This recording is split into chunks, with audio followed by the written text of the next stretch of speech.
Did y'all? Okay. I'm trying to figure out how I feel about it. I guess what I thought would happen happened, but you know, that whole Epstein list came out.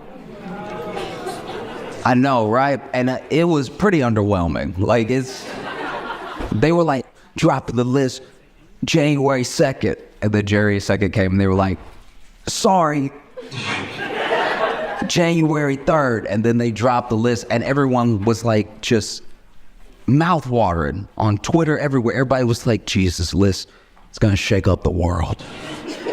You know, and everything's gonna change after this list comes out. And then the list came out, and a couple people we thought were on it. And then when I saw the rest of the list, I was like, oh, that's right, I don't know any rich people. That's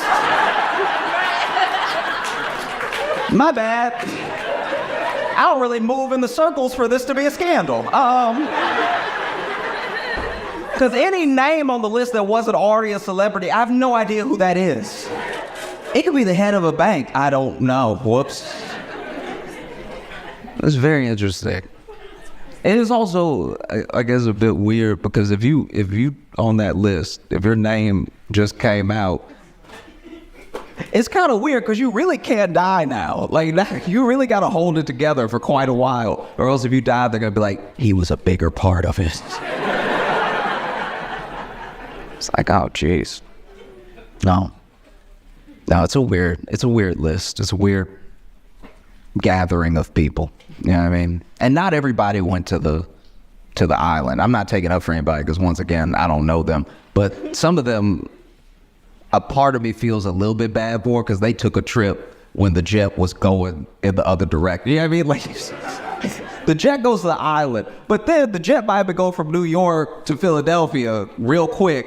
And then David Copperfield's like, I ain't got shit to do with this. What the fuck? Motherfuckers asked me to come over and do some tricks. And then they dropped me off in Indianapolis. I had a show. No. It is weird, though. I think the thing that scares me most about the list and our response to it was that we thought the list would have everyone that we know on it. But what were we gonna do about it? Do you know what I mean? Like, think about that, really. Like, we thought all of these, like, celebrities would be on the list. It's like, all right, what were we gonna...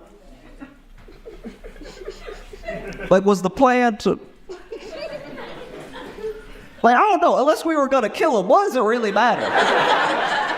Do you know what I mean? We're just gonna be like, oh, you... You know what I mean? Really think about it. It's like if you know, whoever. Let's say Aaron Rodgers was on the list.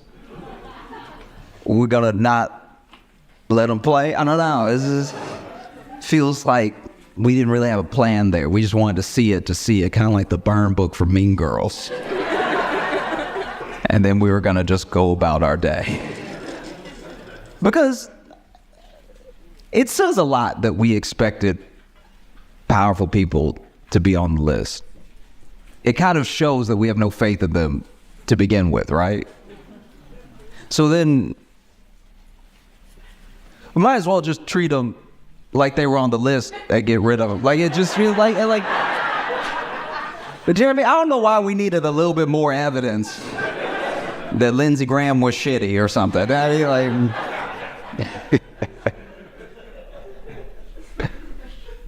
I'm trying to be like a more like chill person. I think I get carried away sometimes. Like, I'll overthink things and it gets me into this. I don't want to be a combative person, and I'm not combative outwardly, but in my head I'll be like, what does that mean? Or I will overanalyze the situation to a point where I'm having a bad time, right? Like, it can't even be called a restaurant. I went to a fast food, like, chicken spot, and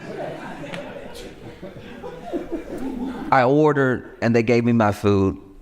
And I truly cannot remember if I asked for napkins or not.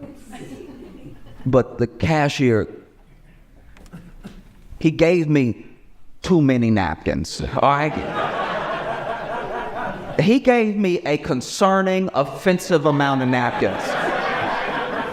He gave me so many he gave me napkins, it was making a statement in my head as he was going, because he put, one napkin is not enough. If you get a meal and they give you one napkin, they're like, fend for yourself, right? 2 napkins might be enough. Maybe you're going to wipe your hands, you're going to wipe something down, whatever. 3 napkins is a perfect amount. 4 or 5 starts to be excessive. He gave me a clutch of napkin. He gave me what I can only describe as an unhoused amount of napkins. He gave me napkins like it was going to be my blanket and my pillow tonight. He gave me, because he used the full width of his big-ass hand to grab all these napkins and stuff them in the bag. There were so many napkins in the bag that if the bag had flipped, my food would have been safe, right? It was such a deeply offensive amount of napkins, because it just felt like he was saying, you can't take care of yourself. It felt like he was saying, you're going to spill a lot. I can tell just by how you're standing that you spill. And I was talking to a friend about it. My friend was like, well, maybe, just maybe he recognized you and he was trying to give you the hookup.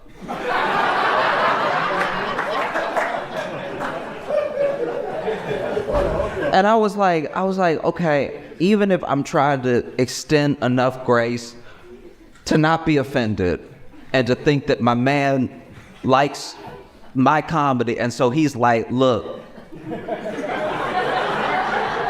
I don't have much, but what I got is these napkins. All right, so if you need anything, I got napkin-wise, I got you. All right, napkin-wise, I stay ready. Okay. I was like, nah, because he didn't. This is how I know he wasn't like a fan or something. He looked me dead in my eyes when he gave me all those napkins and he didn't smile. That was the most offensive. It's probably one of the most, it was a full middle finger using all his fingers. It was the way that he was like, all right.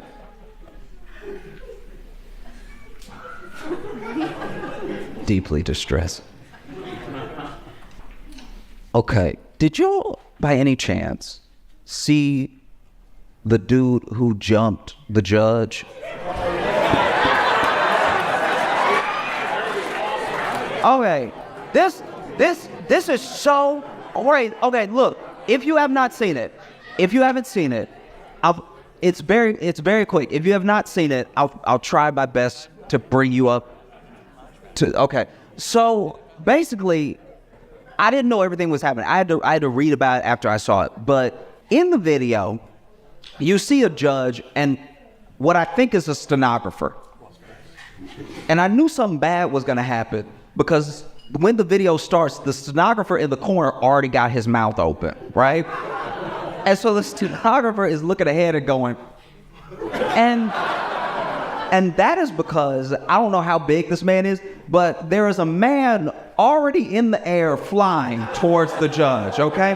Now, I don't know, because of the angle, I don't know if he got a running start and started flying, or if he just flew from the defendant's stand.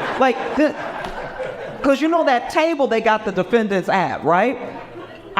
From the angle, it just looks like he jumped from there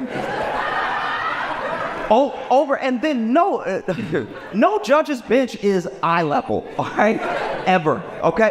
Which means he didn't just jump across and clear that space. He went up, and it is so sad that our first black superhero is this guy. That's then you okay. So then he jumps over. He full Soldier Boy over the judge's bench, lands on her. Now I knew he was gonna get her when I saw him in the air because she was getting out of the way too slow. Because I think even even, I think in her mind, even she was like, he gonna bust his head on this bench trying to jump up here to get me. Because she was kind of cold with it, where she wasn't freaked out even though he was flying her, which makes me feel like this must have happened before. And most people don't make it. Like, most people don't clear it and then they bang their head on the bench, you know what I mean? Because for the bailiff to not, the bailiff is nowhere to be found. He clearly jumped over the bailiff, right?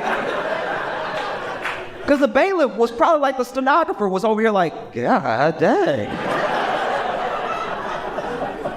And so then he jumps up and lands on her. She goes down. They're both like under the bench for a second. Then the bailiff gets over there, and then I guess the stenographer, I don't know what this person's position was, but he was in a suit and he seemed very scared. They both start trying to fight this dude. So now this dude is whooping everybody's ass. Like, it's actually quite, like, in my mind I was like, is he on drugs right now? Because how do you fight from the ground 3 people as you get up? You don't even see that in the UFC, right? And you'll never believe, okay, so she was denying his probation and she was about to sentence him, which is when he jumped over the bench and attacked her, right? And she was sentencing him. His case was battery with severe bodily harm. He did battery at the battery case. And I don't know what the other situation was. I have no idea. But she was about to sentence him. And I don't know how much time he was about to get. But it sounded like she was about to be like, I'm going to have to give you 8 years. And then this man was like, I'd like life, please. I'm sort of done with this outside world. Let me go ahead and stay forever. It's genuinely insane. I think that's the first person we've ever seen as a collective society that is going to get 10 million years. So, like, that's absolutely astounding. Yeah, I mean, if anything, I'm interested in what's going to happen next. I don't know if they'll let cameras in for it, but the judge said, the judge was like, I want to see him on Monday. This Monday, she's like, I want to see him on Monday by any means necessary. She used a full Malcolm X line. Because she was like, I didn't get to finish my sentence. Move.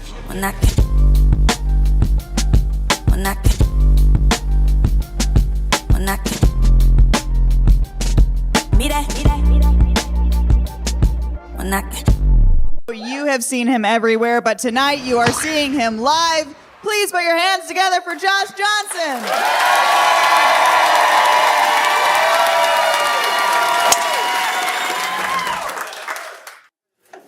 Johnson. Sometimes I find myself falling down whole rabbit holes online of things, stories and stuff.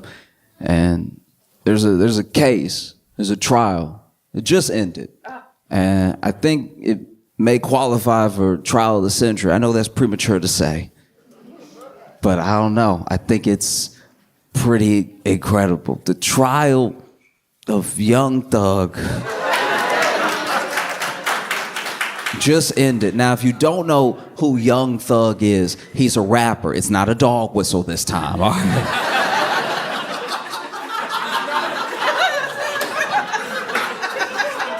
Young Thug is a rapper that was on trial in Fulton County in Georgia, right? Basically, the state's case, what they were alleging was that he took all of the money that he made from music and he funneled it through and to a gang called YSL, a gang that he was supposedly the leader of, right?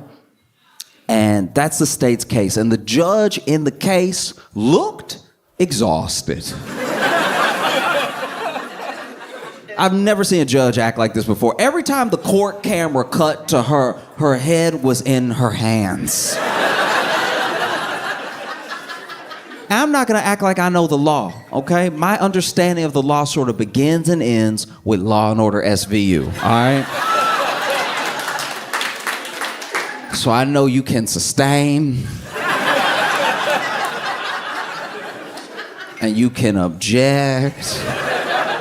I've never heard a judge be like, you can't do that. She said it a lot. And now the prosecution in the case, the prosecutor had given out a lot of plea deals. Ton of plea deals. More plea deals than I thought you could give out. I didn't have a number in my head, but this felt like an egregious amount of plea deals. It just felt like she was going to the hood like, you get a plea deal, you get a plea deal, you get a plea deal, you get a plea. She was basically giving a plea deal to everybody in Georgia but Young Thug, right? And she was giving these plea deals in return for their cooperation, their testimony that she would use to piece by piece paint the bigger picture that the state was alleging that Young Thug's the leader of YSL. Everything they do is by his direction. All his money goes through and to them, right? And the only problem is the prosecutor in this case gave plea deals to some of the least helpful people in human history, all right? I've never seen people less helpful than this. It was astoundingly unhelpful. I was helping my friend move one time. And he and I had to move a pool table. Just us. Downstairs. And our third friend was there at the bottom of the stairs just watching. And even he was more helpful than anyone that the prosecutor gave a plea deal to in this case. At least he could be like, watch your step, something. I'm gonna tell you about some of the testimony. I'm gonna need you to be patient with me because a lot of the dudes testified in this trial are going by their rapper name and they haven't made it yet. So I don't know why it's spelled like that. I don't know how to pronounce it. Just, I'm gonna say he for short, all right? There's one dude that was on the stand, right? And prosecutor asked him a very specific question, very specific reason. She goes, did Young Thug have an issue with Rich Homie Quan bringing his friend to the party, right? Now, Rich Homie Quan is also a rapper who has sadly passed away. But his friend, to the best of my knowledge, allegedly, is a gang member, right? This whole question is to paint Young Thug as a leader of a gang. That's why he would have a problem with a different gang member coming to his party, right? So the prosecutor asked, did Young Thug have an issue with Rich Homie Quan bringing his friend to the party? And then this guy on the stand goes, Thug,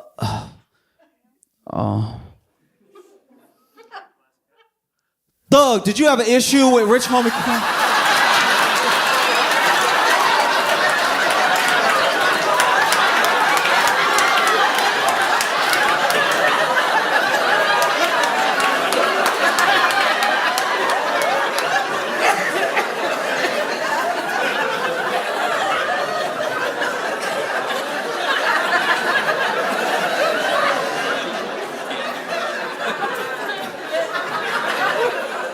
Never in the history of court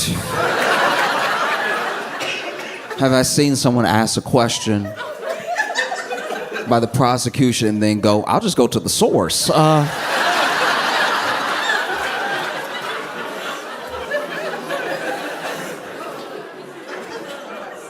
so then the prosecutor goes, no, I'm asking you. Did Young Thug have an issue with Rich Homie Quan bringing his friend to the party, all right?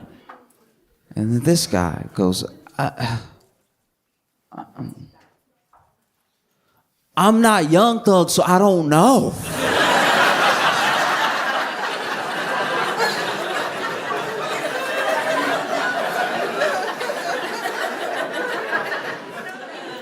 Moments later, prosecutors are asking question after question after question, all alleging the same thing, all to the same end, right? And this dude, he's not being combative. He's not even being rude. He's just not being helpful. And so then the prosecutor pulls up, I don't know if she pulled up it exactly, but basically references his plea deal where she goes, I have right here you answering questions definitively that I'm asking you right now. And then this guy on the stand goes, y'all wrote that, I just signed it.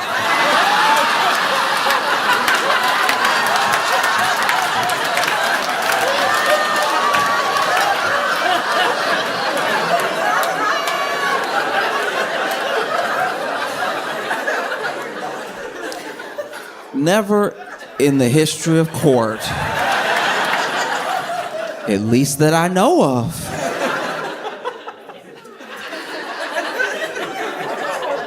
and it's like, the internet especially was of two minds, because it was like people could not decide if these were like some of the dumbest people who had ever lived or legal masterminds. Because basically what this dude is saying in open court, right, is, look, you were about to give me how many years? I didn't want to do how many years, and you told me if I signed the paper, I wouldn't do how many years, right? So I signed the paper, but I'm not about to perjure myself.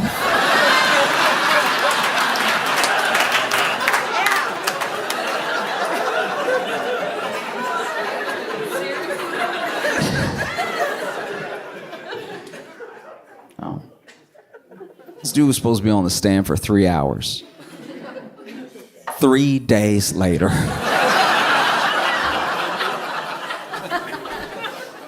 The prosecution is asking question after question after question, all to the same end, right?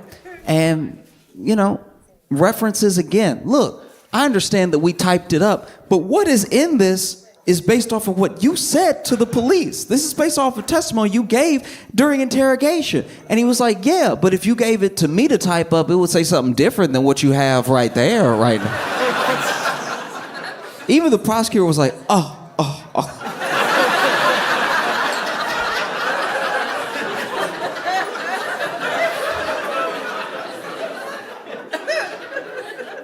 Question after question after question after question. And finally, this dude, he doesn't snap exactly. He doesn't lose it, right? I think he just gets exhausted. And finally he says, look, I'll tell you what I told the police. I'll say anything. Like,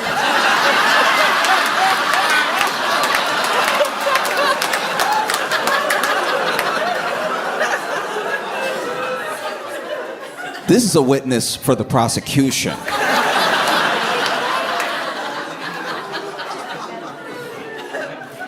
It's absolutely insane. The whole case is insane because you even look at the fact that the case had 3 different judges. Yeah, got passed off like a bad baton. First judge was Judge, I don't know how to pronounce his name. I think it's Glanville, yeah. And this judge, he does seem to suck. Like, he does.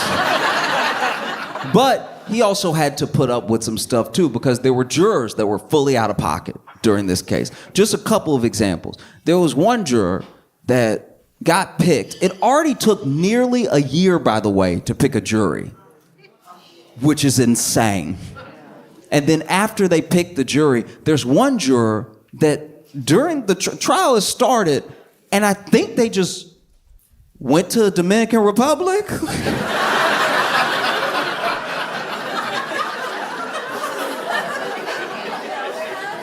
Deputies got sent to their house, were knocking on the door, everything, and then they got back, and they had to appear in court, and the judge was like, you have to be here to be on the jury. And they were like, every day?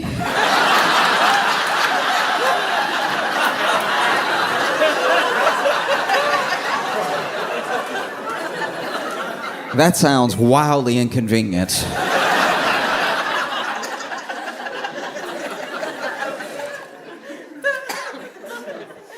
Then the judge was ready to, hold this juror in contempt and was basically giving them an out because this judge in particular loved contempt.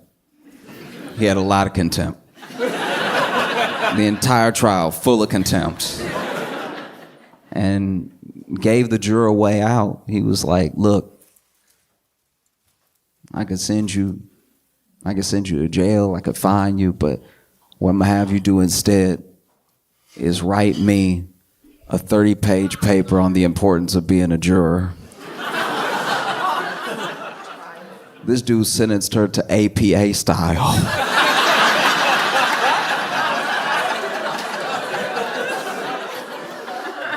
He sentenced her to citing sources.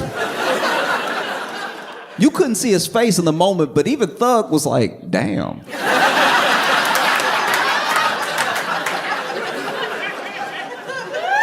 That's cruel and unusual. I've never heard of that before. There was another juror that admittedly, I don't even know what happened with this person, but I know that they got in trouble for for live streaming the case. Which is extra crazy because it was being live streamed.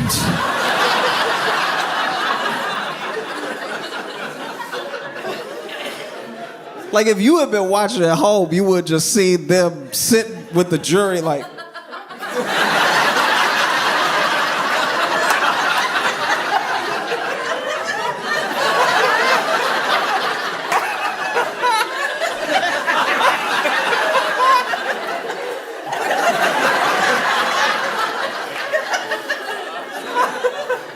You risk jail time for an extra angle. We are.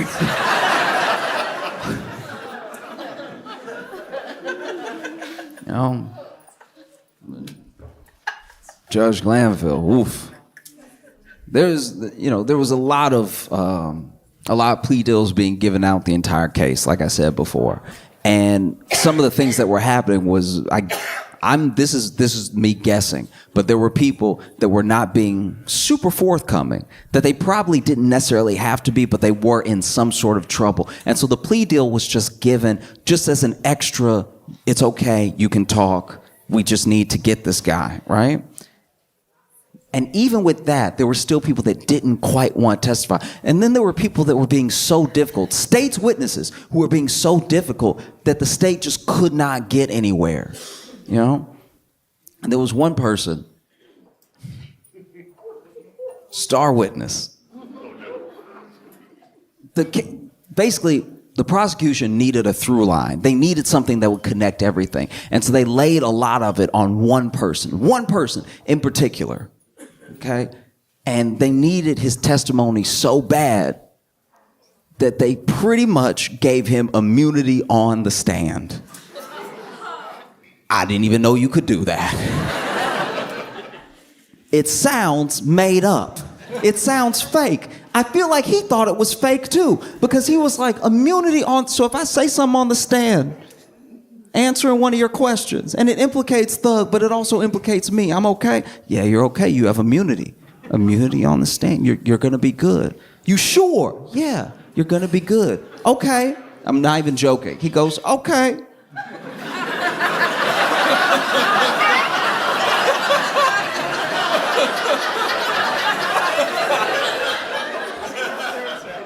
Okay, but what if it's federal?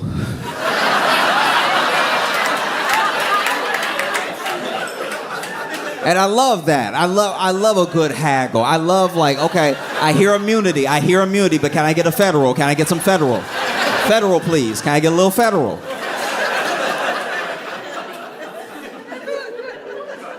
Oh, it's beautiful.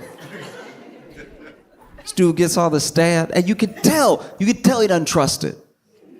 You can tell he's like, nah, they're up to something. Doesn't want to answer any questions, but we told you have immunity. All right. Basically compelling this man to testify, dangling immunity in his face.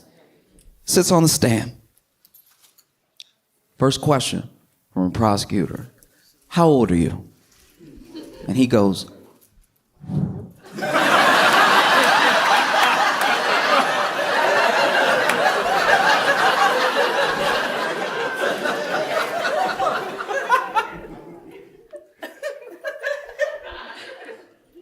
grown.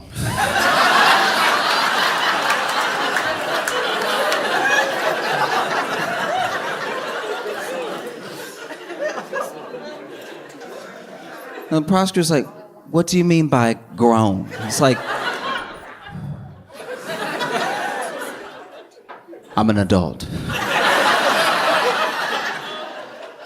Prosecutor is like, okay, seeing as you're an adult, how many years is that? And then he goes, looks over at the judge. I plead the fifth.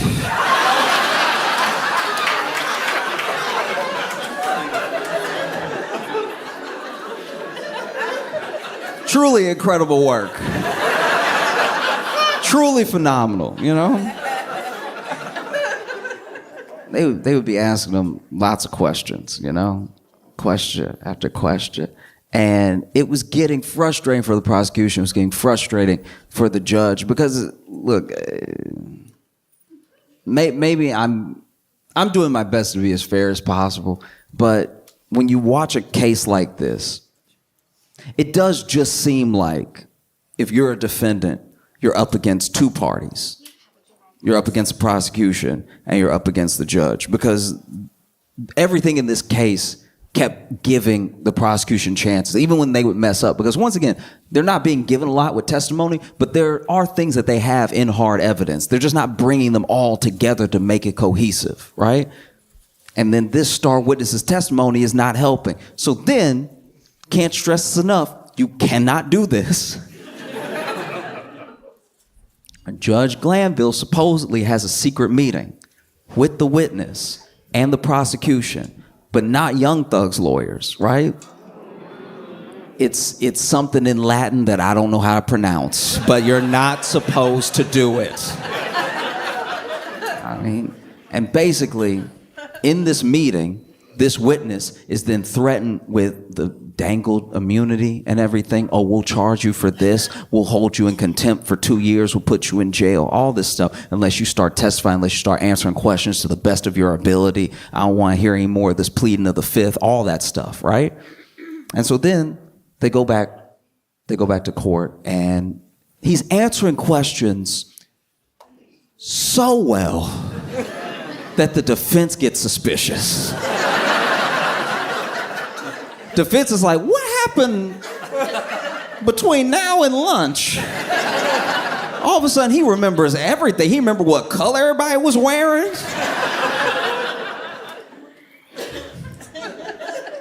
And then it comes to the defense lawyer's attention that there was this secret meeting. And so he addresses it in court, in front of the judge, to the judge. He goes, Your Honor, I've heard some distressing news that there was a secret meeting with you, the prosecution, and the witness. My client and I were not privy to. I don't know what was discussed. You know, this person's acting different now. Like, what is this? And the judge, instead of denying it, instead of being like, that's a horrible accusation, that's not true at all, the judge goes, who told you that?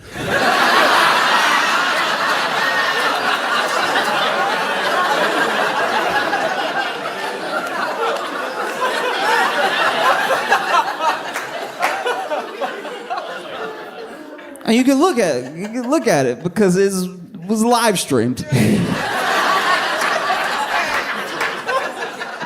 You can look, who told you that? And he's like, Your Honor, don't worry about who told me that. That's the least of my concern, is who told me that. The meeting is my concern. He's like, no, I need to know. This is very distressing. I need to know who told you that. And he's like, Your Honor, it doesn't matter who told me that. Is that true? Like, did that happen? Who told you that? Who told you that? Who told you that? Who told you that? Over and over and over. And it's just wild that, like, in a RICO case involving supposed gang members, that the judge is like, who snitched?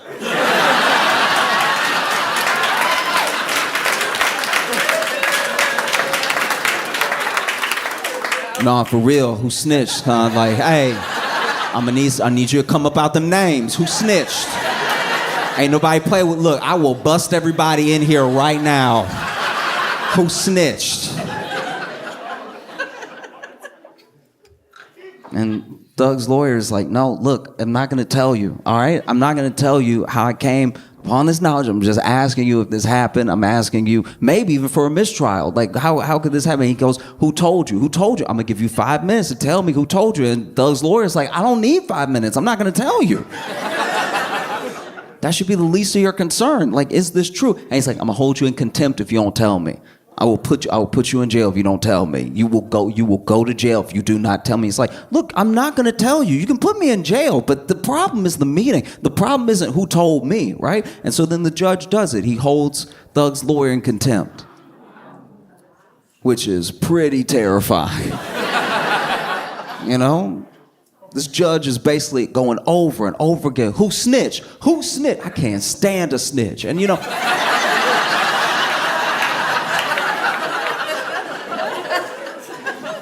And you couldn't see Thug's face in the moment, but he had to have been like, I know, right?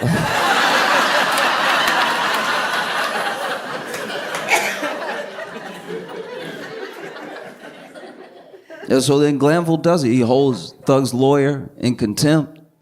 And, you know, the Bar Association hears about it. And they show up to back Thug's lawyer up because that's terrifying.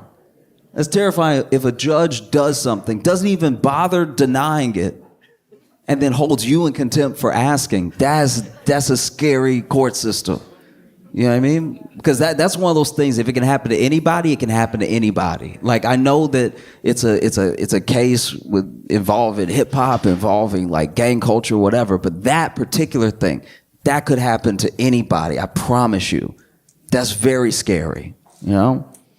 And so the Bar Association shows up to back this dude up, and it looks like his case is going to be heard, and probably the contempt is going to be thrown out. But basically, they tell Glanville, it's like, there's no way you're impartial. If you're trying this hard, there's no way you're willing to just let the facts play out.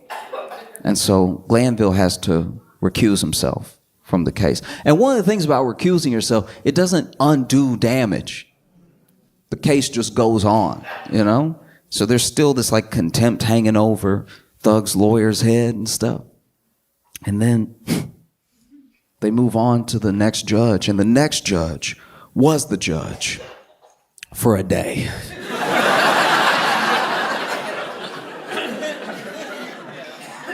I'm not a judge, and I don't know how judges get cases and stuff. Apparently this case was just given to her randomly and everything, and then she got the case and she was immediately like, hey, y'all, I can't.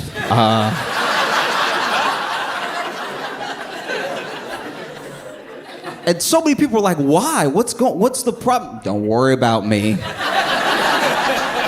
I can't right now. And so then the case goes to the third judge. You know, the judge just, that judge. The case goes to her, and she does her best. But it's very difficult. It's very difficult because there are things happening in the case that should just never happen. They actually had an officer come in who was, I guess you could almost call him a specialist in RICO cases through his police work, right? And even he made a mistake on the stand that had the defense asking for a mistrial, because basically the state handled the case so poorly, so messy, just so confusing, right? That the defense would be asking for a mistrial consistently. They were asking for a mistrial the way that you act when you got 2 cards left in Uno.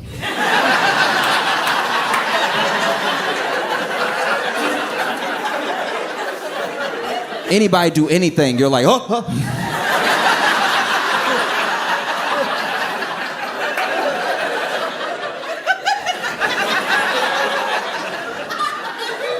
Defense would call for a mistrial non-stop. That's a mistrial right there, Your Honor. He just sneezed. That's a mistrial. He gonna get everybody sick.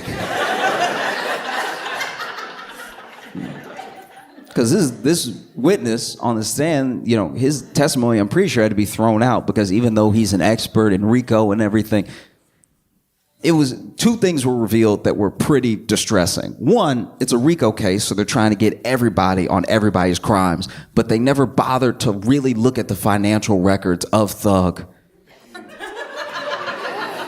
Which is pretty insane if you're telling me that all the money he makes, he runs through and to a gang. And you didn't bother to check a Chase statement or anything? That's wild. And then, while this officer is giving testimony, he makes a mistake that obviously wouldn't be called out by the prosecution, but does not get called immediately, and then the defense hears it, and then they're like, this is crazy, we can't allow it. Basically, he references past convictions as part of a testimony to what this person would have done in this case. And you can't do that. You got to judge it by the merits of the evidence you have in front of you about what happened right now, right? And at one point, the judge loses it. She storms out. The judge goes, I can't take it anymore.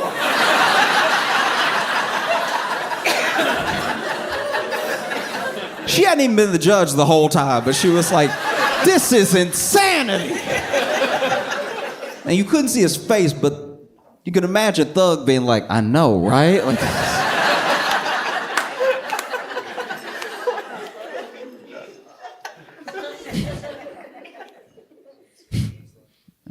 and so she almost grants a mistrial. There's a mistrial with prejudice and mistrial without prejudice. Mistrial with prejudice is basically don't even bring it up again. Mistrial without prejudice is like, okay, you didn't make the best case, or something happened, or a bunch of jurors went to the Dominican Republic, so like, we can try it again later. And so, the judge at one point has had it with the prosecution and is giving like a full-on.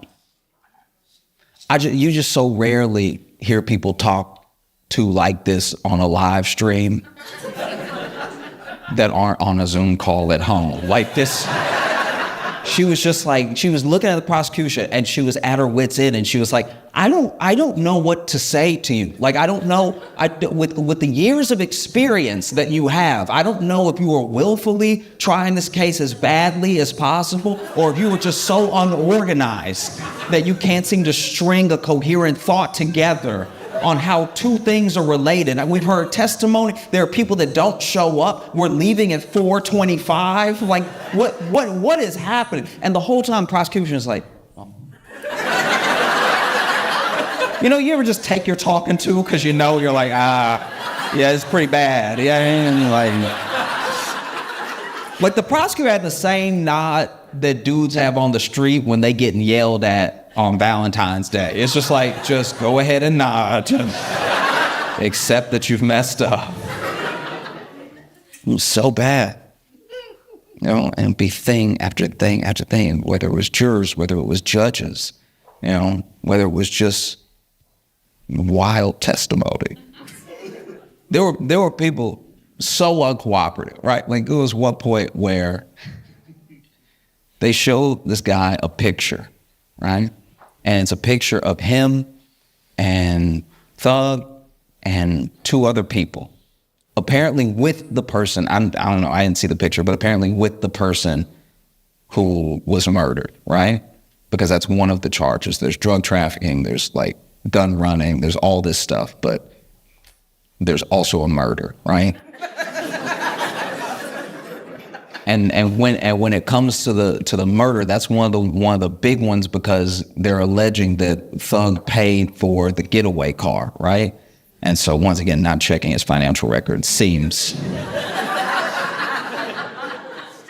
like an oversight.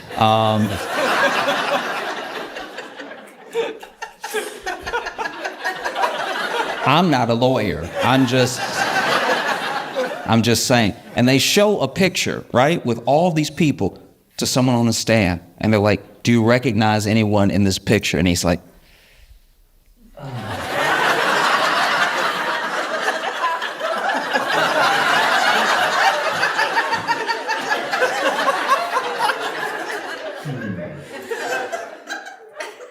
I see me.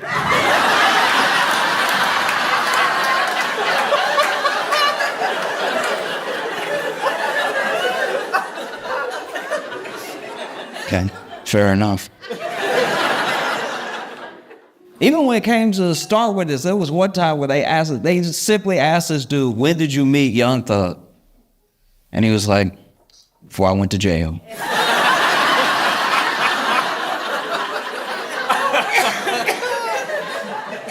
And just for the sake of clarity, the prosecutor tried to clarify, which time before you went to jail?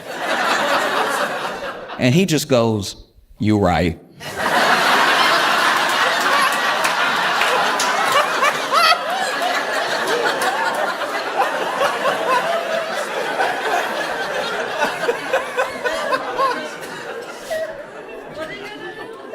And I don't know how you handle this sort of thing, because this ended up being the longest trial in Georgia's history.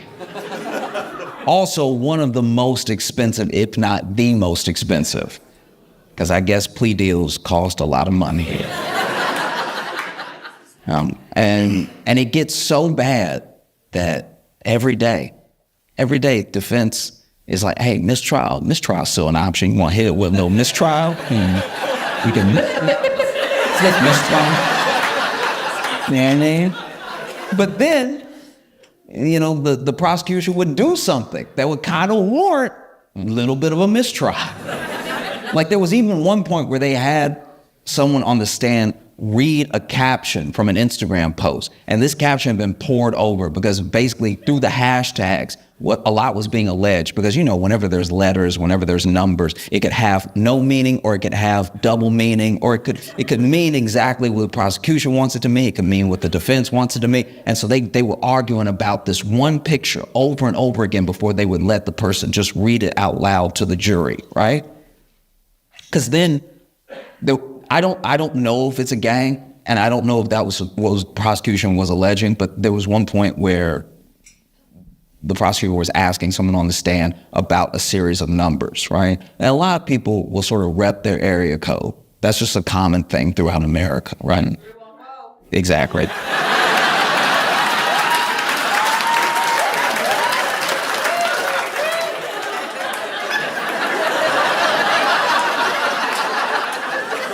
That one, that's one of those things. It's like it's so unifying. Everyone does it. Like sometimes you just can't help it. Yeah. But this is my thing. The dude on the stand, prosecutor asked him, "What's 374?" And he was like,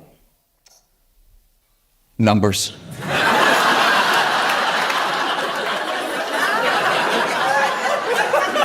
Maybe it's a gang, maybe it's not. I have no idea, right? But basically, there's this one picture that's being poured over and over again, and this was the straw that sort of broke everything, right? Because they made agreements, and they had even redacted the picture so that only what would be read was what the prosecution and defense agreed on, based off of the evidence that they were both showing, right? But then when they actually gave the picture to the person on the stand, nothing was redacted. And the prosecutor had them read everything. And so then the defense is like, "Your Honor."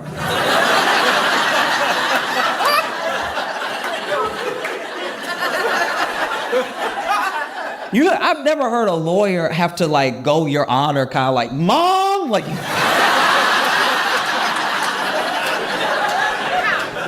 But this was it. "Your Honor.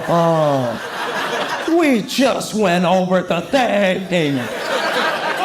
Why would Shaw?"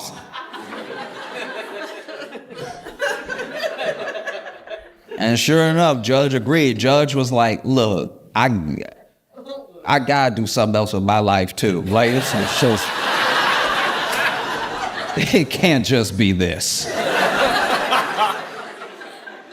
And the judge said an interesting thing, and like I said, I know a little bit about the law, most of it what not to do from this case. But the judge says something where she's like, I'm basically trying to salvage something here, because I don't want an entire jury's 11 months to be wasted. I don't want, which to me is a little weird.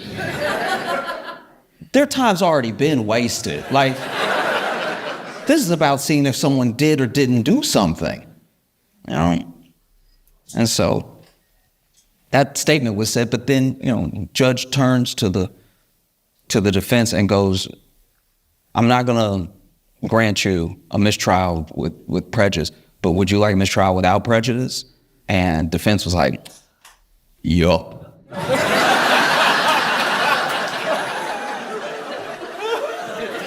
And then she was like, "I'm inclined to give it to you, because this whole thing, this right here, no. No.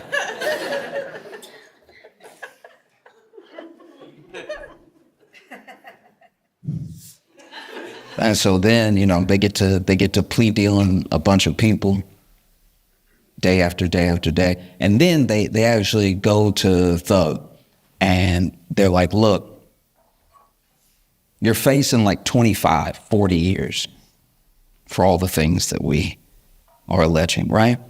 But we'll give you probation, right? We'll give you probation if you just admit that you are the leader of YSL, a gang where you take all the money and you funnel it through into the gang, and everything they do is at your direction. Like if you'll just say that, probation, you'll be good to go, right? And then Thug says, no, I'm not just gonna accept. You came to me to make your case for you. You know what I mean? No. And that's a very, I don't know, to me, that's a very, like, brave thing. Like, I don't even fully understand all of the conditions around the sentence that he actually got, but that was what he was initially presented with. And he said no. And then the state said, okay, we're going to make sure that you do 25 years. And that doesn't sit right with me. And it obviously didn't sit right with his defense attorney. His defense attorney brought it up when the judge was about to make a decision. Basically, he says, Your Honor, the state came to us and they said he could do probation if he signs this piece of paper, or he could do 25 years if he doesn't. And I'm just kind of curious why the state would allow someone that they're so sure is a racketeering, drug peddling murderer to go free with probation if they're sure, right? And that he'll do 25 years if he doesn't say what they're so sure of. And the judge was like, good point.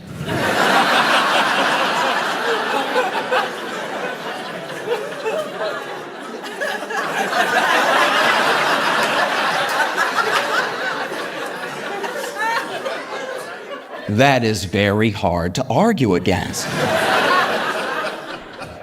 And then the judge granted Thug probation and, went home. And there are some people that are like, man, if he could have just stuck it out a little bit longer, seen the trial to its end, there's no way he would have been convicted. The defense was ruining the state, like just at every turn. And it was mostly the state tripping over themselves, right? And I get it, though. That dude sat in jail without bond. Dude was in jail for 2 years. He was in jail for a year while they picked the jury. He was in jail the entire trial, And every once in a while, don't get me wrong, every once in a while, Thug would also laugh. Because,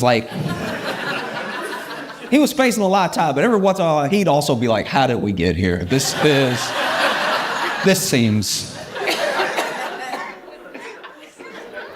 Far be it for me to say, I'm just a rapper, but as far as the law goes...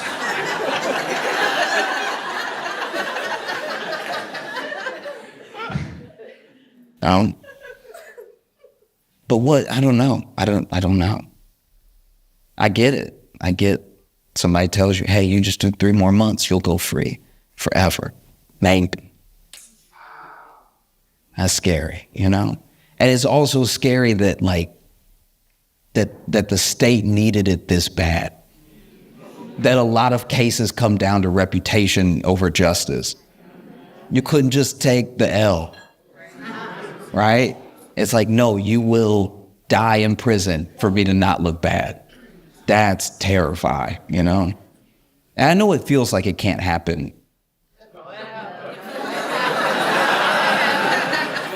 Yeah, I mean, I don't rap, but I could see myself in a bad situation. Because it kind of begs the question, did this person get away with a bunch of stuff? Or did the state just jam someone up for 2 years? Thanks.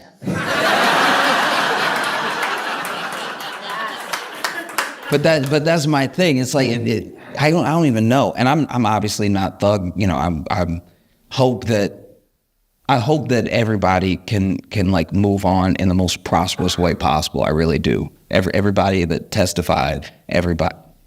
I wish the best for everyone, I really do. I just can't seem to think there's a level of peace you have to attain that I don't know if I have. Because if someone accused me of being this like drug running, murderer, this horrible person, like this that did all these things, and they were willing to put me in jail forever with a bad case that they didn't have enough evidence for, and then they were just like, you can go if you just sign it. I think it would make me mad enough to kill someone.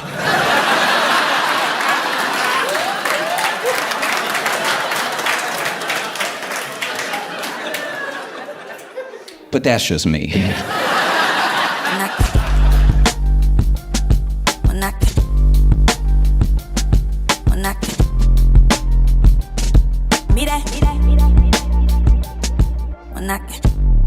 Philadelphia, please make it loud for Josh Johnson!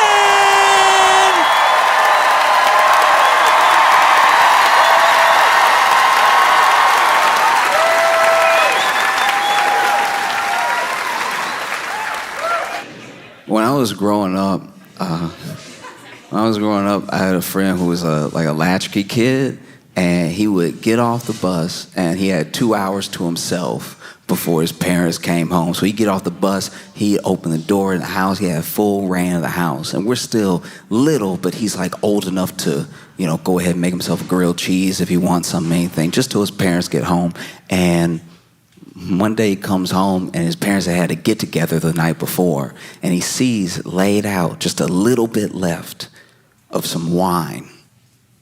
And he's like, oh wow, I know that this is grown-up juice, but I want to try it because I'm not supposed to have it, because I know I'm not supposed to have it, right? And so picks it up, and he's weighing the options in his head. He's like, I could try it, but what if I get caught? I'd be in so much trouble. Oh, but I really want it. Maybe nobody will know. And he's going over and over it in his head to the point where he decides, I'm going to just have a little sip. And he's bringing it to his lips, and then he ends up slipping it out of his hand, drops it, stains the carpet, right? So now he's freaking out because it's like, oh no, they'll know there wasn't a stain there when they left. This is all on me. And he did what a lot of kids would do in that scenario. He made it worse. He was like, the only thing, and I can understand he's a kid, but this is a mistake that I don't think I would have made. The best thing for him to do in that moment, he thought, was to make a bigger mess. And then that way, the stain won't be so bad. So he grabbed a rock and he threw it through the window.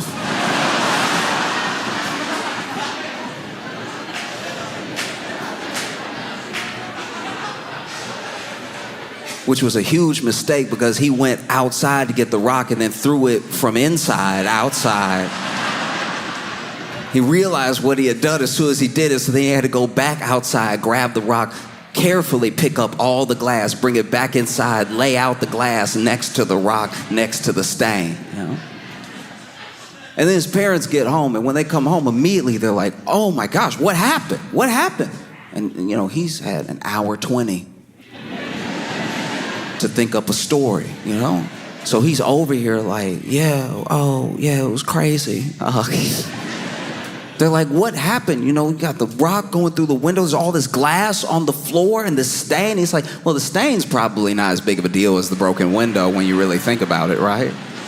And they're like, what happened? And he says, well, the rock came through the window and it must have hit the glass that had the wine in it, the wine that really shouldn't have been left out. That's an adult beverage. I'm a minor. And then it must have hit the perfect angle to hit that glass and this glass and then knock over and then make a stain on our beautiful 3-bedroom carpet. And his parents were like, but did you see it happen?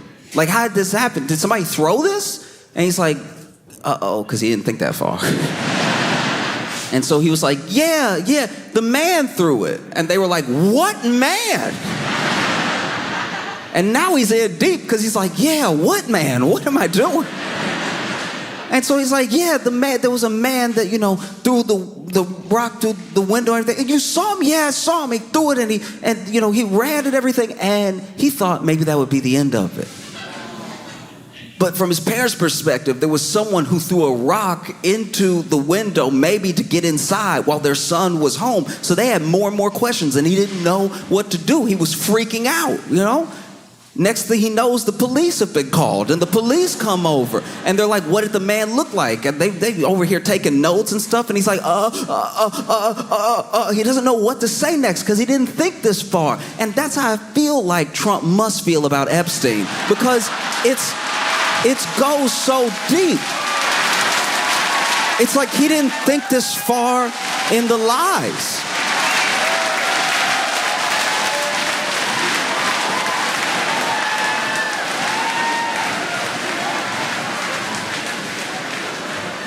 Like he just didn't account for it. He thought he could make it quiet, you know? It's not gonna be pitched as a direct and absolutely direct order from Trump, what the DOJ did, but the DOJ came out after interviews saying, oh, there's so much information, we're just trying to figure out how to put it out there in a way that's clear. Oh, there's so many files, there's a list of names, there's logs, there's a client list. After saying all this stuff in the media, the DOJ comes out and says, actually, the investigation is closed. We're not going to be prosecuting anybody else. And I think we got to the bottom of it. Thank you for your attention to this matter.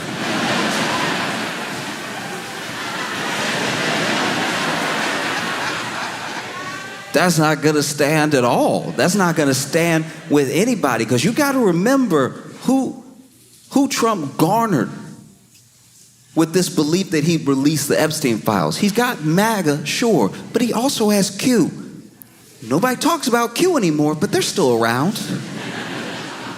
And they believe deeply that Donald Trump is going to be the one to unleash all of the truth. All the evidence will come out. When Trump is president, he'll turn over everything on the powerful cabal that has been victimizing people across the world. And then he's like, hey, yeah, there's no...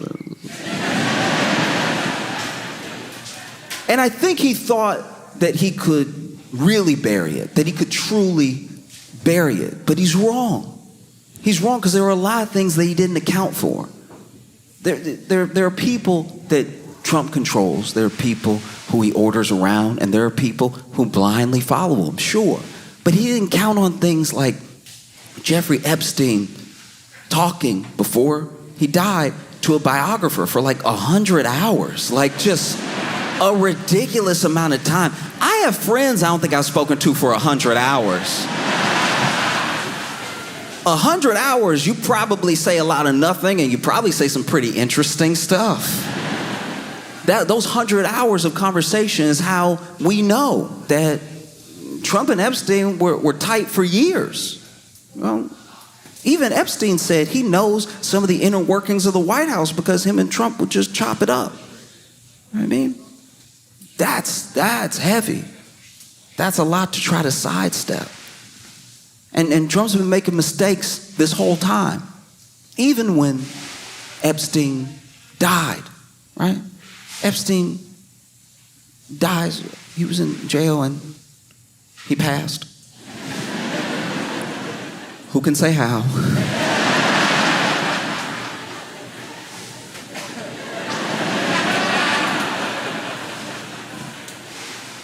And, Ghislaine Maxwell gets, charged, has a whole trial, gets convicted, sentenced to 20 years in prison. And apparently what we're hearing now is that at the time, Trump floated pardoning her.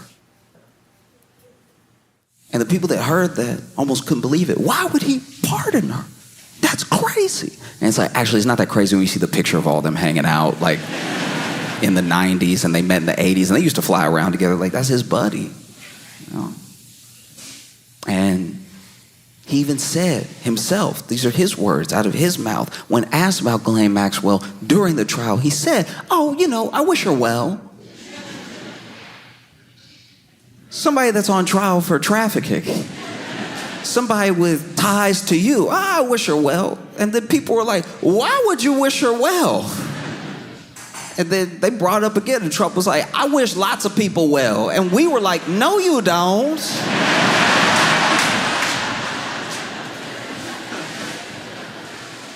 I've been watching you the whole time. I don't think you wish anybody well that I've seen. All you come up with is nicknames.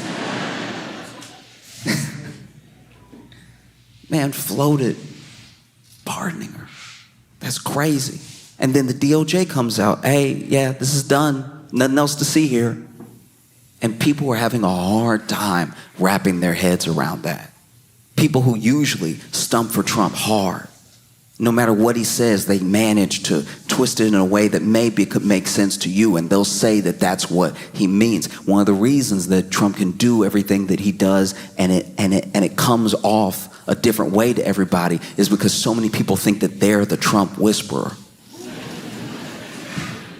Trump will say something out of nowhere, and then there'll be people like, well, what he actually meant was something more reasonable that I'm going to say right now. And I'll be like, that's interesting, because he didn't say any of those words in that order when he was speaking. And I think he had a teleprompter, so I don't see how that's possible. And so everybody thinks that they can be the Trump whisperer, and it's just not working this time. You see people trying to come up with why Trump, why the FBI, why the Attorney General would all of a sudden, what feels like out of nowhere, try to shut this whole thing down, right? Alex Jones, of all people, saw what the DOJ did, and he made a video crying.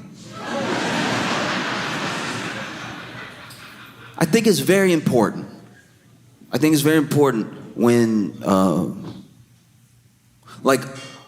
when a man shows emotion, not to just ridicule him for it because it's easy. But Alex Jones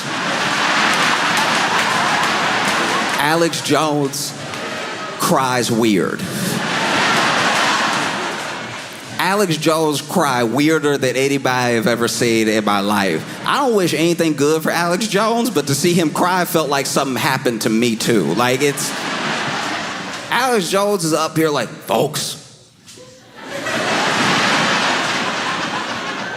Like his eyelids were doing sit-ups, crying. I'm sick to my stomach, and I just can't believe this thing is happening. Wipe your face, dog. Like,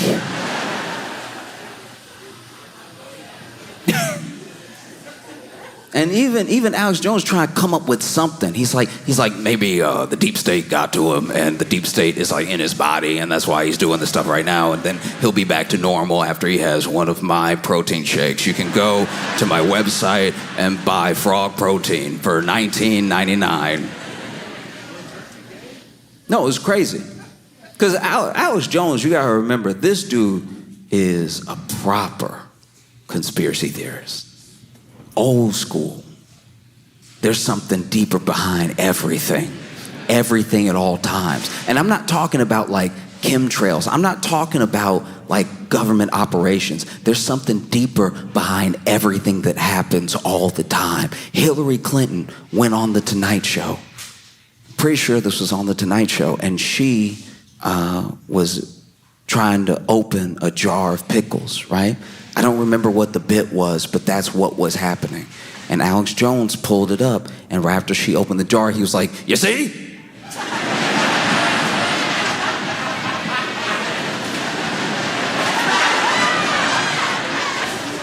Do you see what happened right there? Hillary Clinton didn't open that jar. Now, in the video, she has opened the jar. Hillary Clinton didn't open that jar. That jar was pre-opened. All right? You can tell because there was no pop. There's supposed to be a pop. There was no. I brought the same jar. I'm going to open for him right now. And this man spends a while trying to open the jar. He spends an uncomfortable amount of time trying to open the jar. I think at one point he even had a rag too. You know, like those kitchen tricks you use? He over here, you know, sometimes you like tap the top of it, you like.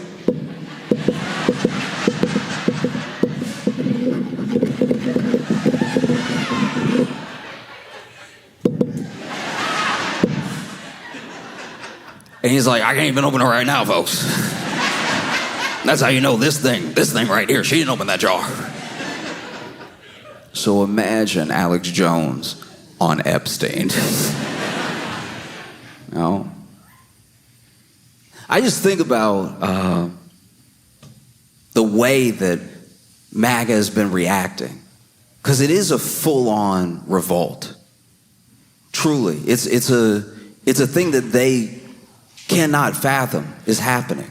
Whether it's Q, whether it's MAGA, or whether it's just people who have been following the Epstein case from the beginning. Because you got to remember what Epstein stands for. He is the ultimate boogeyman. He is the ultimate beacon for people that believe that all the elites are in on something together. And it's easy to make him that because he had an island, billionaires were flying around, people went to him for tax advice and for law advice. He was this financier, even though I don't think he had a law degree and he wasn't a CPA. So it's like, what are you doing with people's taxes that you helping? And so this dude, he represents a lot. He stands for a lot in conspiracy theory world and in just the regular world.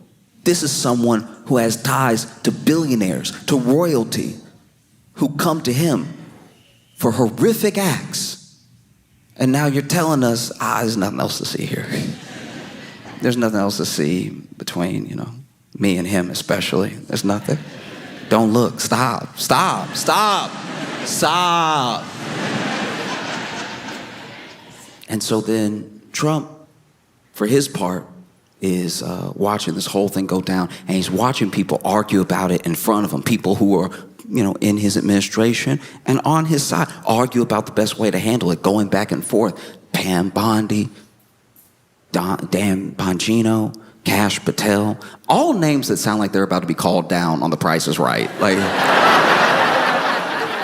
All three of them are constantly going at it because then, Bongino is upset with Pam because he thinks that Pam overpromised and underdelivered and everything. Why would you even say that this stuff was coming unless you had a plan? You were just talking in front of the camera. And then Pam is going back at him, and Trump's watching this whole thing. And then in a press conference, they even asked him, they actually asked Pam Bondi a question about the tapes and the DOJ's memo and everything. And Pam Bondi was ready to answer. She was about to speak, and Trump interrupted her. He's like, hey, look, are we still talking about this guy?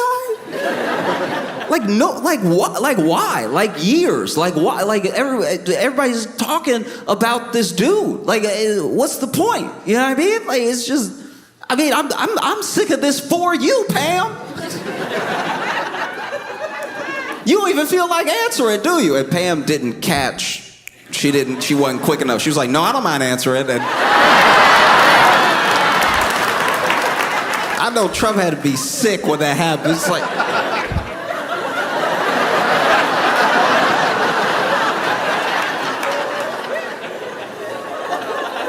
no, go ahead and answer then. And, Pam Bondi talked about how they had released a lot of stuff, because there's a difference between releasing evidence around a case or releasing vital information or declassifying things and then releasing stuff, right? So they released a bunch of stuff to look like they were releasing something. Like they released the videotape of the night that Epstein got up out of here. And the problem with the tape is that it's always been talked about as if there was a tape of his cell that would prove definitively that nothing untoward happened, right? But the tape isn't of Jeffrey Epstein's cell with him sitting there and everything. It's of a hallway. And you're giving a tape to conspiracy theorists. They're gonna do some extra looking. There's 10 hours of tape. But there is 61 seconds missing. I don't know how long it takes to kill somebody. But if there's 61 seconds missing, I'm assuming that takes 50 seconds and gives you 11 seconds to get down the hall. And I'm not even saying that's what happened, by the way. I'm just saying 61 seconds, that's weird. And they asked Pam Bondi about it, and Pam Bondi is like, look, it's a very old system from the 90s where the tape resets at midnight, so it takes a second to like reset, and that's why 61 seconds are missing. And I had a lot of questions. I had a ton of questions. One, my first question, didn't even concern Epstein. My first question was, why are you telling everybody that? Because that is very valuable information if you're a prisoner in that.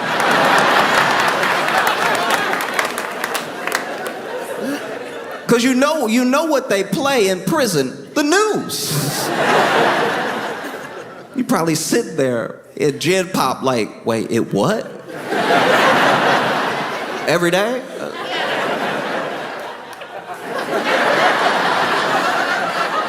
I gotta go take care of something. So she says, look, this is the way that system works, so we're actually gonna be supplying more video footage to show that there's a minute missing every night. And I was like, why would you say that? The people in prison can hear you. But also, that's a pretty bad system. It was supposed to be watching somebody, and it takes a minute to blink. That's pretty wild. That it's just gonna be missing every day, and you're telling us that like it's not an issue at all. Felt crazy to me. And then they release the video, and then people go digging, they go looking, and one of the things they find is that the video has been doctored. Somebody at some point read the video through Adobe Premiere and did something. And I'm not saying, look. I'm not saying there's anything wrong with Adobe Premiere, all right? All I'm saying is I would have thought the government, with all their resources, you know what I mean? Like the government would have like a special program that just feel pretty cheap to make an Adobe Cloud account that you run this Epstein tape through. Like nobody's gonna know, so then people are wondering about the missing minute. They're wondering about how this video's been tampered with. And then even people who watch the full 10 hours of the video, because you gotta remember, some of these people are dedicated. They're like, there's actually a guard that leaves one way and never comes back, which proves that there's two ways to enter that hallway. And I was like, oh man, he's so screwed. Trump, he's very good at creating a distraction, and he tries. He did his best. He said that he was gonna revoke Rosie O'Donnell's citizenship.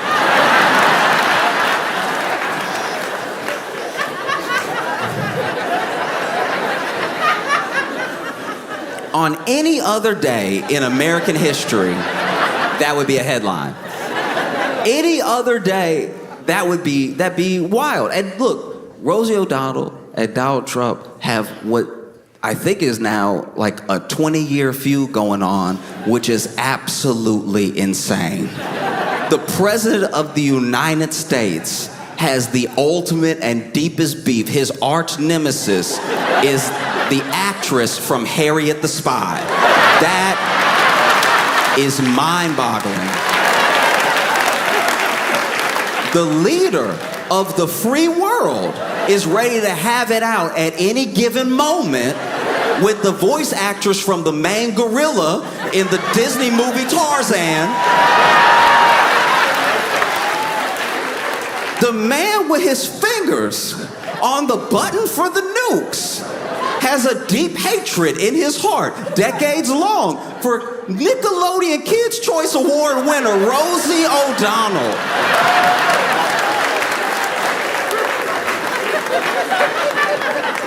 This is an unacceptable timeline. That is crazy. I don't even know what Rosie O'Donnell did that day. Like, I don't know what... what even brought it up? But he says, I'm thinking about revoking Rosie O'Donnell's citizenship. If Ireland wants to keep her, they could have her. And any other day, this would be the story. He knows that. Who knows? Look, I'm of two minds about this thing because it is clearly a distraction, so I don't want to spend too much time on it. But I'm of two minds about this thing because, one, obviously, there's a world where he's just like saying stuff to say stuff to like swiftly like move the news cycle in another direction, and he may not do anything. But the fact, as a sitting president, that he would even muster up the corner of his thumbs to put that into a phone to go out to the world is so deeply insane. Because this thing that he's doing now is not just a step too far, it's the entire field too far. Rosie O'Donnell is an American citizen, a citizen. And so if he can do that, then truly, 100%, without a doubt now, nobody is safe. What started this whole like immigration, fear-mongering, you gotta remember, because you have to understand, as a platform, people have been running on it as long as there have been, green cards and immigration programs. Oh, is it a little too much? Oh, we don't like what's doing to the landscape of our neighborhood and everything. And people have won votes on it. That's nothing new. But what's turned is the way that people are openly nasty and disgusting about it. There's always been racism in it. It's mainly what it is, because if you really cared about people coming over the right way, the legal way, then you would make the right way and the legal way clear, and you wouldn't kidnap people at their green card interviews, and you wouldn't have like mass people picking people up after baseball practice, okay?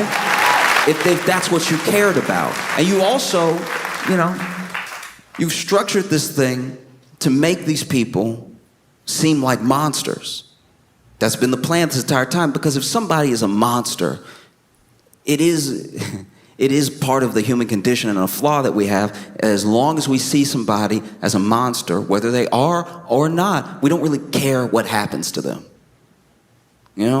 It's why they can make conditions in prison so bad, because the assumption is, well, everybody that's there deserves to be there, so screw them, right? If they don't have clean water, or if they can't shower, or if their food's contaminated, good.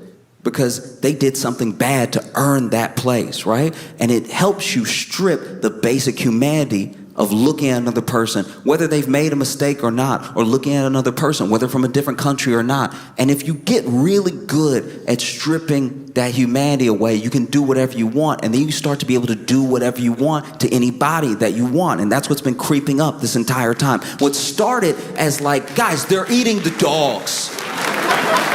Remember, they're eating the dogs, they're eating the cats. Nobody's pets are safe. It was getting so dumb. It was past like, these are criminals and they're killing us and they're coming over here to do terrible things. And then it started to morph a little bit more. Okay, look, I know that they're going through the proper channels and everything, but they have a misdemeanor in another country. Do we really want somebody like that to become a citizen? Maybe we should deport them now. No, I understand that they have their green card, but they also, I don't know, they have this weird past I don't like, or they wrote an op-ed I didn't like, or they said a thing that I didn't like. So do we really want someone like that in our country? I know that they are a fully naturalized citizen, but the way that they became a citizen is a little bit under suspect, because I said so just now. So maybe we'll deport them. And now we're all the way to the point that American citizens that I do not like can be gone.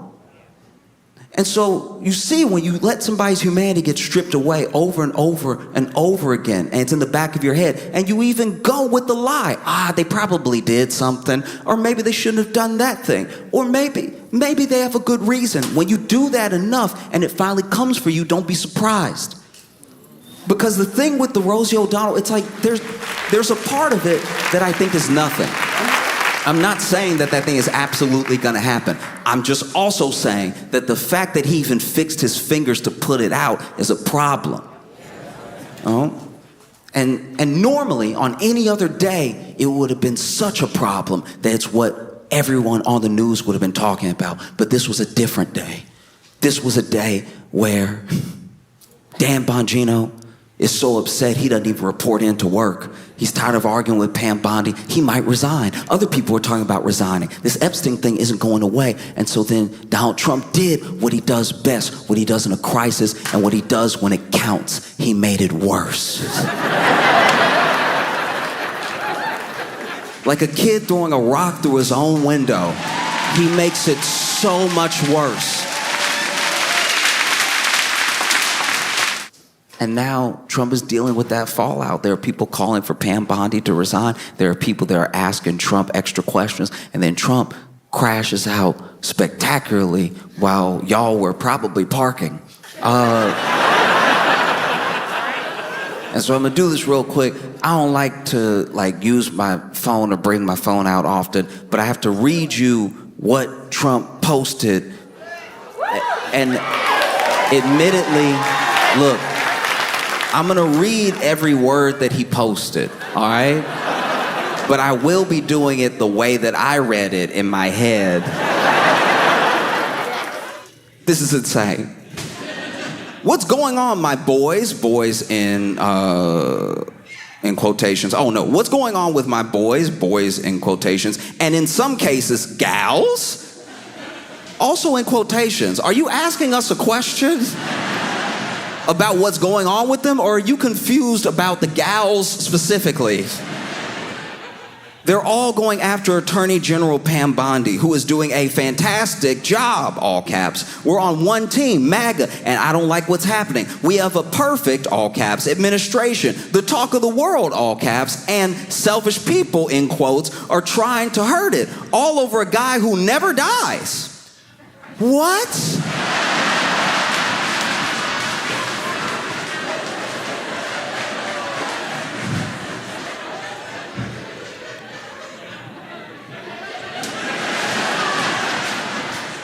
I'm not saying that Trump killed Epstein. I'm not saying that at all. I'm like specifically not saying that. I need you to understand that I am explicitly not saying that Trump killed Epstein. I'm just saying that if I was like driving in my car and I hit somebody and I somehow got away with it, but I saw them every time I closed my eyes, I'd be like, this guy never dies.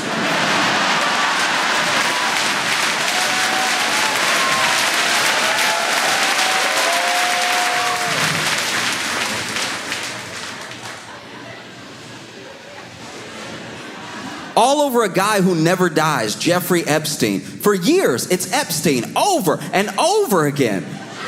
This is a man who hasn't slept. For years, it's Epstein over and over again. Why are we giving publicity to files written by Obama?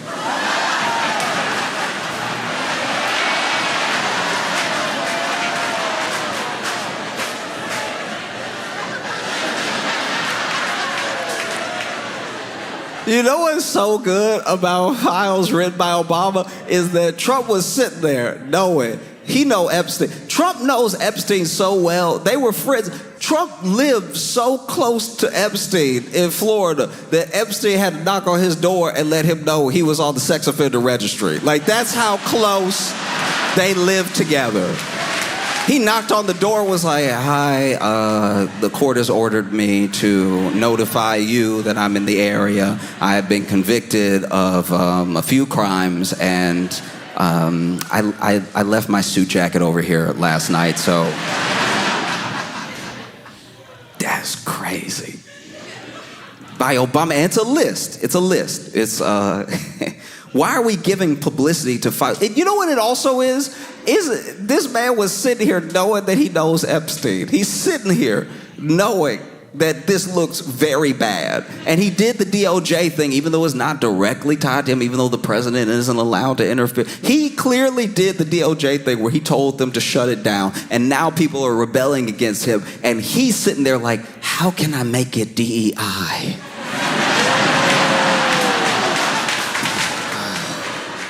Obama. Thanks, Obama. Why are we giving publicity to files written by Obama, Crooked Hillary, Comey, Brennan, and the losers and criminals of the Biden administration?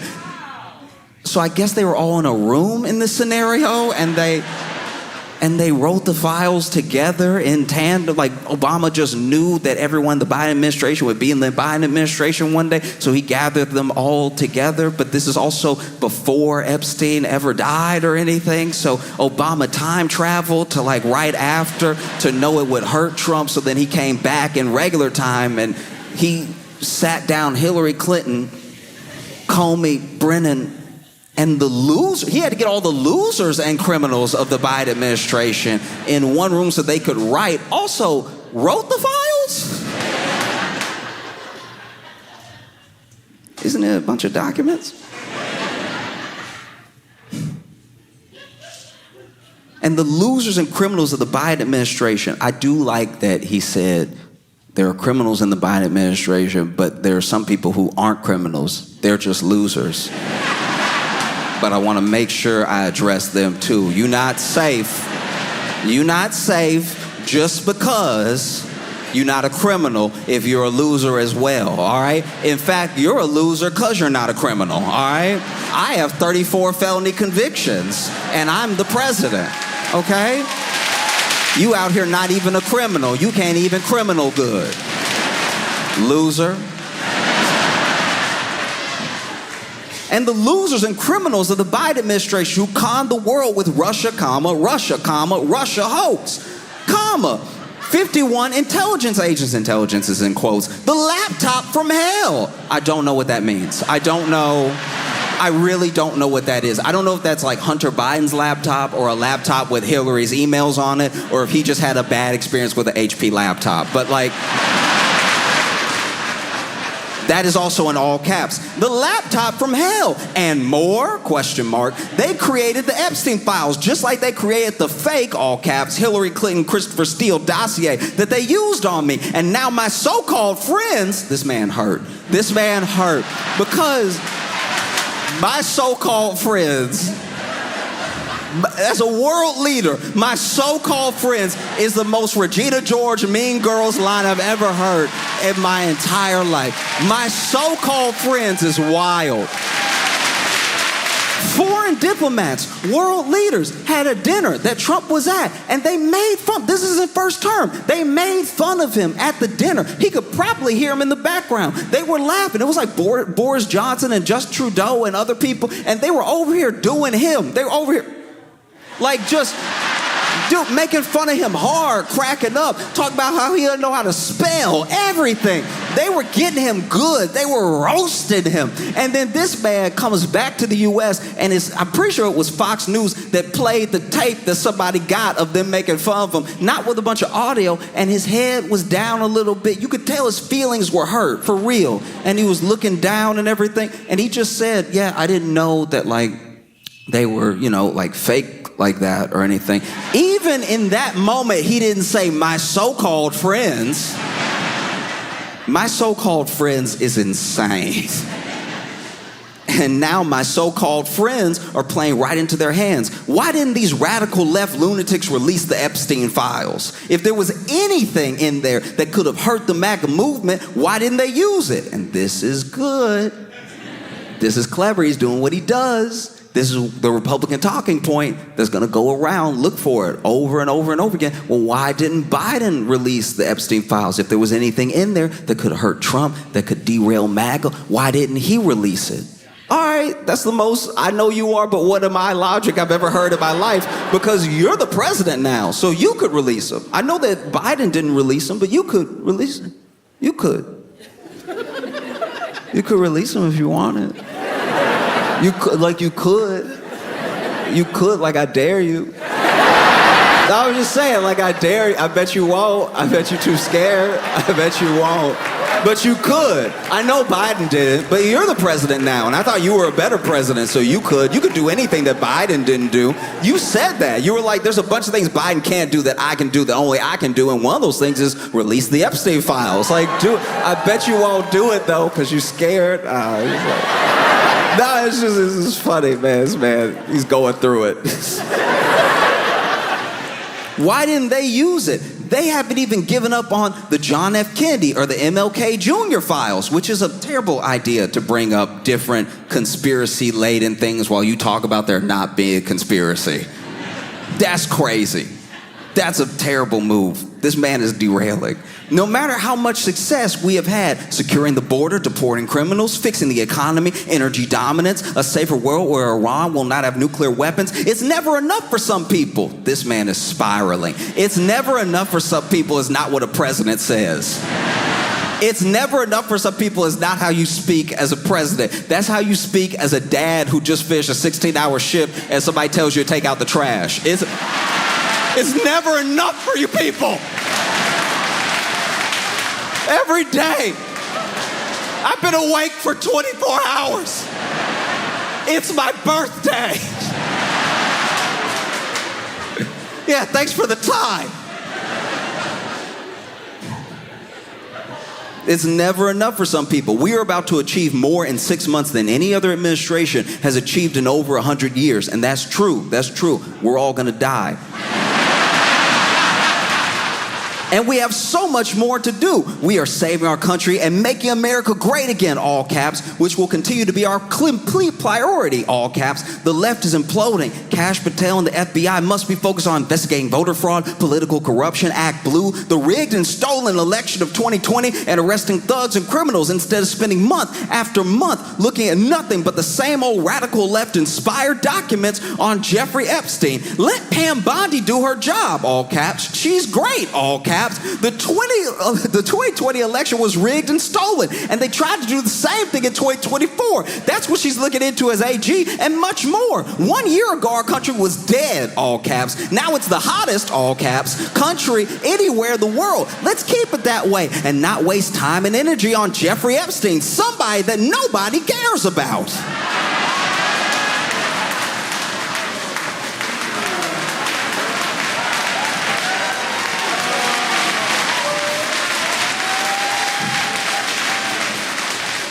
Thank you for your attention to this matter. There's a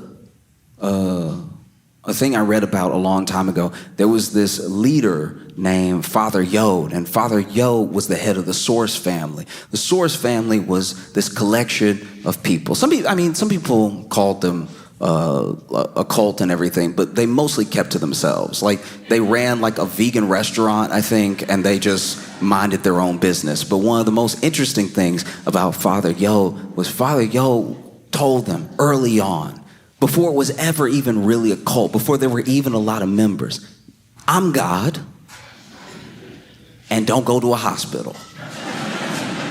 That was his thing. And that happens in a lot of cults, by the way. Don't go to the hospital because hospitals are full of experts who can provide answers that I can't.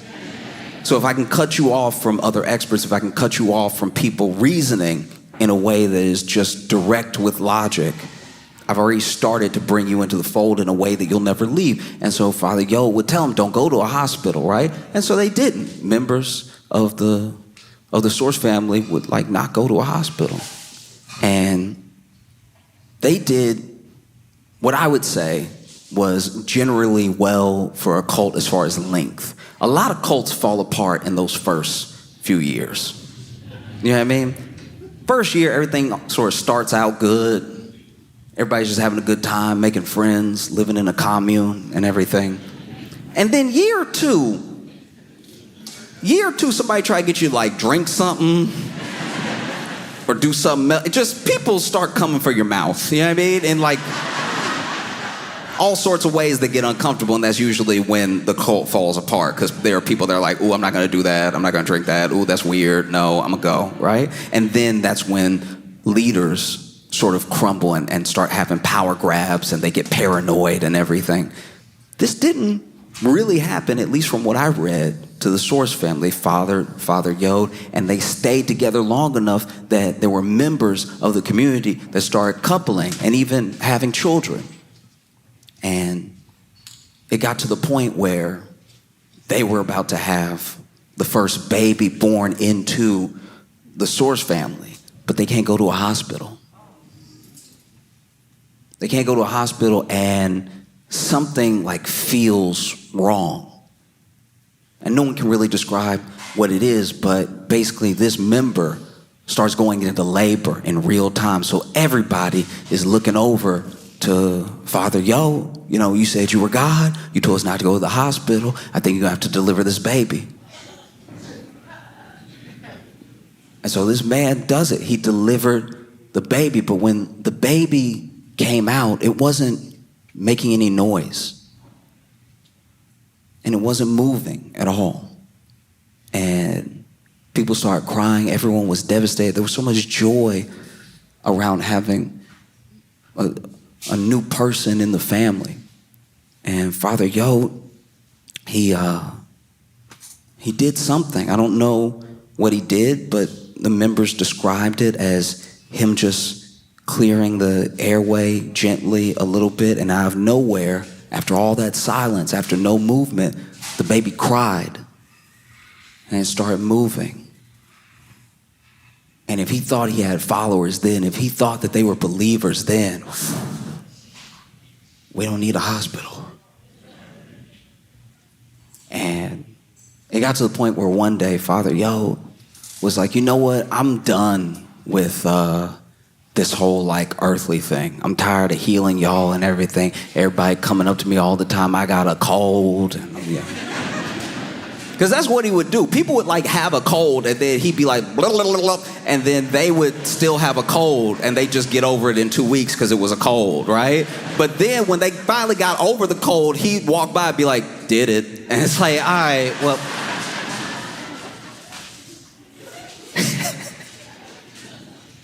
And so, just one day, Father Yod said, you know what I'm going to do? I'm going to take a vacation. Get away from y'all for a little bit. I'll come back, but I'm going to take a vacation. I'm going to take it in heaven. And so he got on a 1,300-foot cliff with a glider. Because I guess he thought he was gonna glide up enough to just like get to heaven's front door or something. Like this man is truly like lost to the sauce, right? He'd been leading the cult too long. He believed him now. I wish I had half the confidence. Because that's so crazy to think you're just gonna fly up to heaven and stay up there, but you also need a glider. Do you know what I mean? Like, at least people on ecstasy think they gonna just fly immediately, you know? This dude gets on the glider, takes off, and never did this before in his life. Wasn't trained or anything. And so he jumps off the cliff in the glider, and he goes perfectly down. He goes straight down. This man, bow, right? And so the followers like, oh, he went the wrong way. And then they come down the cliff and everything, and they come to get him. He laid out. I can't even do it. He laid out. He laid out like, but not like busted up. He's not dead. He's laid out like this. And didn't have any, to what I read at least, he didn't have any significant, any substantial like bruising or markups on his body. Another miracle, you would think. Turns out everything stayed intact, but his guts were all upside down. Like this man stayed perfectly in his body, but his lungs were in his feet. Like he and so they run up on him, and he over here laid out like, I can't even do it right. Like he laid out like, when they find him, glider crash, he laid out like this. And they run up there like, Father, Father. And he's like, get me to a hospital. Get me to a hospital. Now. And the followers are like, what? And he's like, yeah, the one on 32 Roscoe, please. Hurry up and get me to a hospital. And there's different accounts of this. I'm sure that there's followers that say he never asked for a hospital. I'm sure there's followers that say he asked for a hospital immediately. But this dude is like, get me to a hospital. And then the followers are like, what? Why though? Like, you said never go to a hospital. You said that that's not real science in there. You said that you get sicker if you go to a hospital. We can't take you to a hospital. And he said, get me to a hospital. I'm serious. Oh, I feel something upside down. You know what it probably sounded like? I mean, I'm not there. We don't have the footage or anything. But I imagine if you fall 1,300 feet down, you probably sound like that grape lady. Remember that grape lady that was crushing the grapes, and then she fell, and then she went, arr, arr, arr, arr, arr, arr, arr. Off camera, we didn't see her.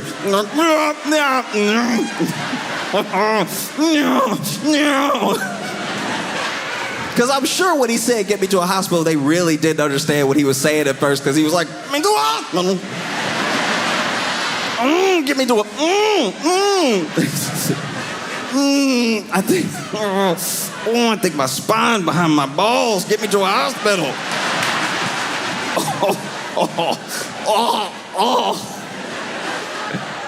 But then my man looked intact. So they're like, no, he doesn't need a hospital, he just needs rest. And then he died 9 hours later.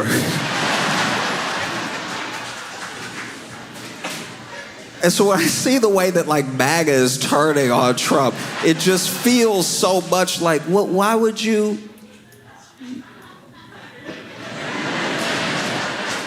Wait.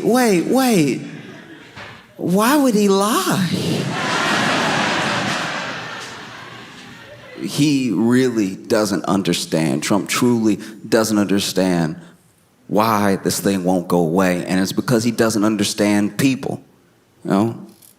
Whether it's, you know, the MAGA base, whether it's Q, whether it's anybody online, anybody interested or concerned about anything to do with Epstein, all those people are people. So if you lead people on and you lie to people, they have a reaction.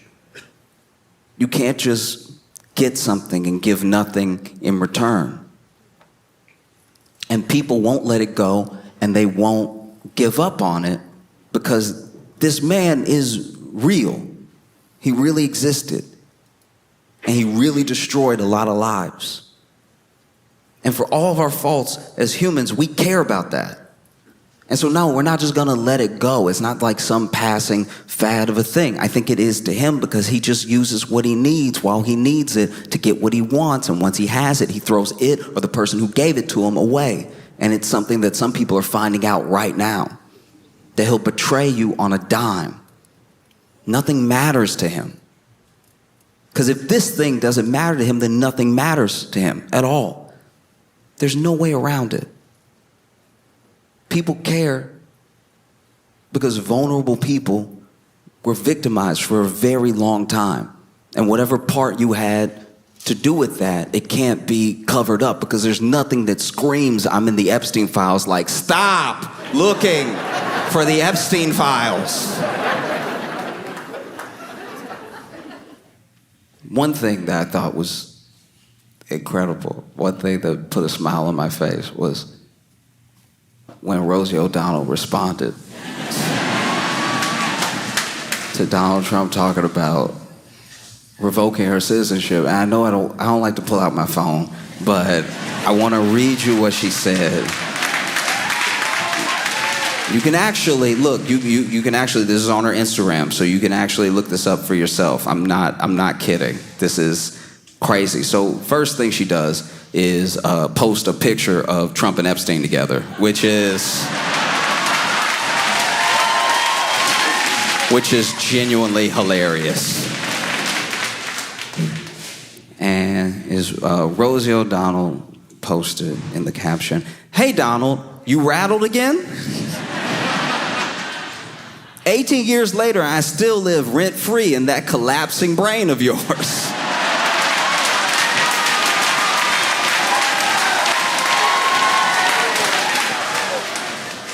I'm gonna be honest with you right now. I watch the news all the time. time. I watch people try to defend Trump. I watch people attack Trump, and I'm chronically online. So I watch people insult Trump all day long, and I have never come across collapsing brains. Collapsing brain would actually explain everything. It would explain the made-up words. It would explain the spelling. You call me a threat to humanity, but I'm everything you fear. A loud woman, a queer woman, a mother who tells the truth, an American who got out of the country before you set it ablaze. You built walls, I built a life for my autistic kid in a country where decency still exists. You crave loyalty. I teach my children to question power. You sell fear on golf courses. I make art about surviving trauma. You lie, you steal, you degrade. I nurture, I create, I persist. You are everything that is wrong with America, and I am everything you hate about what's still right with it. You want to revoke my citizenship? Go ahead and try. King Joffrey with a tangerine spray tan.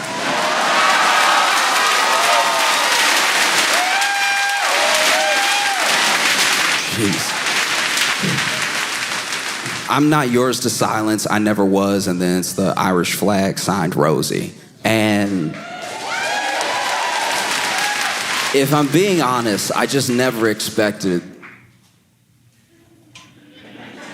I never expected the President of the United States to be so effectively eviscerated by one of the supporting actresses from A League of Their Own. It just feels wild that this is life. Philly, y'all been phenomenal. Thank you so much. I appreciate y'all. I hope you had a fantastic time. I had so much fun with you. Thank you for an incredible weekend at the Fillmore. Thank you for 8 sold-out shows. I appreciate you so much.